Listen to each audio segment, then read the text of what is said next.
یہ یہی ثابت کرنا چاہ رہے ہیں کہ کچھ باتیں اللہ کر لیتا ہے، کچھ باتیں یہ اعوذ باللہ۔ چلو اس کا بھی ایک سوال ہے، اور وہ یہ ہے کہ اگر اللہ غیر اللہ جس کو یہ پکارتے ہیں، چاہے ولی ہو، نبی ہو، پیر ہو، کوئی بھی ہو، اگر جن کو یہ مشکل کشا تم سمجھتے ہو، حاجت روا سمجھتے ہو، تمام اگر یہ ان کو حاجت روا اور مشکل کشا سمجھتے ہو، اگر یہ تمام مشکلات کے حل کرنے پر قادر ہیں، تو سوال یہ پیدا ہوتا ہے،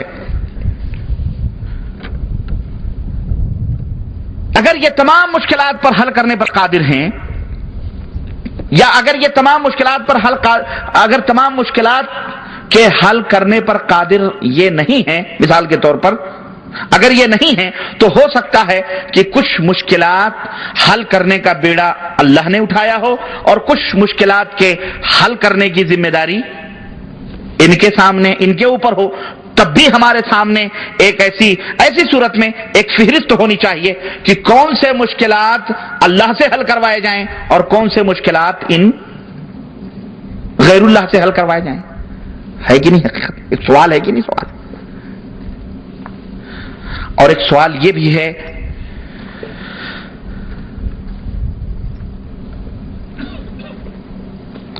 کہ کیا اللہ کے سوا جو ہستی مشکل دور کر سکتی ہے یا کرتی ہے یا مشکلات کو حل کرتی ہے،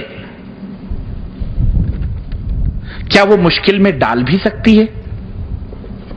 سمجھو ذرا، جو ہستی مشکلات کو دور کرنے پر قادر ہے، اللہ کے سوا جو ہستی مشکلات کو دور کرنے پر قادر ہے، کیا وہ مشکلات میں ڈال بھی سکتی ہے یا نہیں ڈال سکتی ہے؟ یا اس کی ڈیوٹی صرف مشکلات کے حل کرنے پر؟ ہم نے تو آج کل کسی کو مشکل میں ڈالتے ہوئے نہیں دیکھا، سب کو مشکل کشا ہی کہتے ہوئے دیکھا۔ یا علی توڑ دشمن کی نلی، یا علی مشکل کشا۔ اگر وہ مشکل کشا ہیں تو کیا وہ مشکل میں ڈالتے بھی ہیں؟ ہے کہ نہیں؟ اگر وہ ہستی مشکل حل کر سکتی ہے تو پھر مشکل ڈالنے والا کون ہے؟ سمجھو اس کو، سمجھ میں آ رہی بات کی نہیں آ رہی؟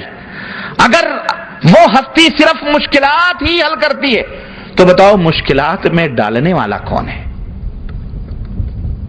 نعوذ باللہ۔ اس کا مطلب یہ ہے کہ اللہ ڈالتا ہے، یہ لوگ کیا کرتے ہیں؟ نکالتے ہیں۔ تو نعوذ باللہ یہ تو بڑے ہمدرد ہوئی، ظالم تو سب سے بڑا اللہ ہوا، نعوذ باللہ۔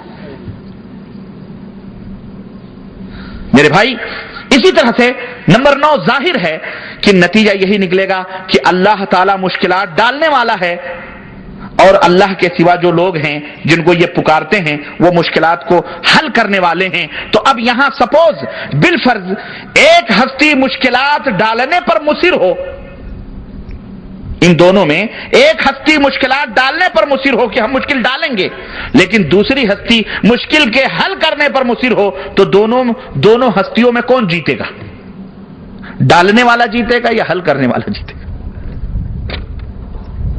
لڑائی یہ تو لڑانا ہوا نا پھر اللہ کے مقابلے میں غیروں کو۔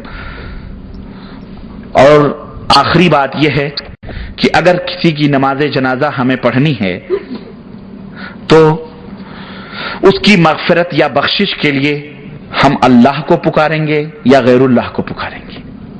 بولو۔ تو جو زندگی بھر جب مرنے کے بعد تم اللہ کو پکارتے ہو تو زندگی میں اللہ کو کیوں نہیں پکارتے ہو؟